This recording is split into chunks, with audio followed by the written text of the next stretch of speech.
thank you to the SC for All organizers for this opportunity. In these types of situations, I'm often asked, why is the copper industry involved in energy efficiency? So before the question is asked, I'd like to answer it. Since copper is the best conductor of heat and electricity, the things that contain it tend to be more energy efficient. With that increased efficiency, we also reduce greenhouse gas emissions. So the copper industry has an important role to play in energy efficiency and in climate change mitigation. So my organization is working with like-minded groups on an energy efficiency partnership in appliances and industrial equipment. The other groups are two leading UN agencies, the UN Environment Program, the UN Development Program, also CLASP, and most recently the Natural Resources Defense Council. And we're focused on the acceleration of market transformations in 6 different appliances and industrial equipment. These are refrigerators, air conditioners, lighting, motors, distribution transformers, and information technology. And these products will account for 60% of global electricity consumption by 2030. Now, through market transformations based on mandatory minimum energy performance standards, we can reduce global electricity consumption by 10% by 2030. And that's the equivalent to the annual consumption of the European Union. At the same time, we'll also reduce CO2 emissions by 1.25 gigatons, and that's the equivalent emissions of 500 million cars. That's billion with the B. And then the users of these equipment collectively will save $350 billion every year. Again, that's a billion with the B. Okay. So we're in the process of leveraging funding for this initiative through the GEF, and we're also working with several other stakeholder groups, financial institutions, manufacturers, governments, NGOs, etc. According to the International Energy Agency, global electricity consumption will grow by 60% by 2030, and a vast majority of that growth will occur in non-OECD countries.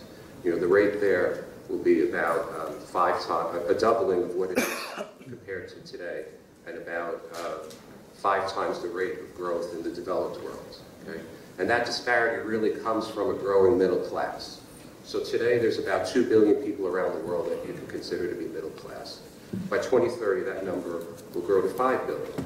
Okay, so think about 3 billion people now, all of a sudden, with the ability to buy an air conditioner and a refrigerator, right? Think about the amount of consumption growth just in those 2 areas. And this is critical, because these appliances are going to be bought and sold no matter what we do, okay? But we can't allow these markets to grow in an inefficient way. So just taking a quick closer look at air conditioning. Last year, the University of Michigan published a report on the growth of energy consumption for residential air cooling, and their worst case scenario is that there could be a 50-fold increase in the need for electricity just from air conditioners. Again, just think about 3 billion people buying an air conditioner, okay? So how are we going to accelerate market transformations towards more efficient products, okay? A critical action is that all the countries of the world need to have mandatory minimum energy performance standards. And today, MEPs are woefully absent in a large part of the developing world. Now, the International Copper Association and our partners bring a wealth of experience to this area. And my organization, for example, has helped to bring about MEPs in motors in nearly 40 countries around the world. Okay? But how are we going to accelerate these MEPs? What we want to do is to focus on regional blocks of countries and to work on common standards. So by having fewer standards from country to country will help to facilitate trade among the manufacturing base, as a greater number of these specific products will meet the increased efficiency standards. So we're inviting the leading manufacturers to partner with us to accelerate these market transformations. Okay? And not only do these manufacturers have the technologies needed to transform the global market towards more efficient products, they also have the know-how and the financial resources to help the UN and its partners deliver policy frameworks and actions that these countries need. And ultimately, political will is needed to drive this type of change.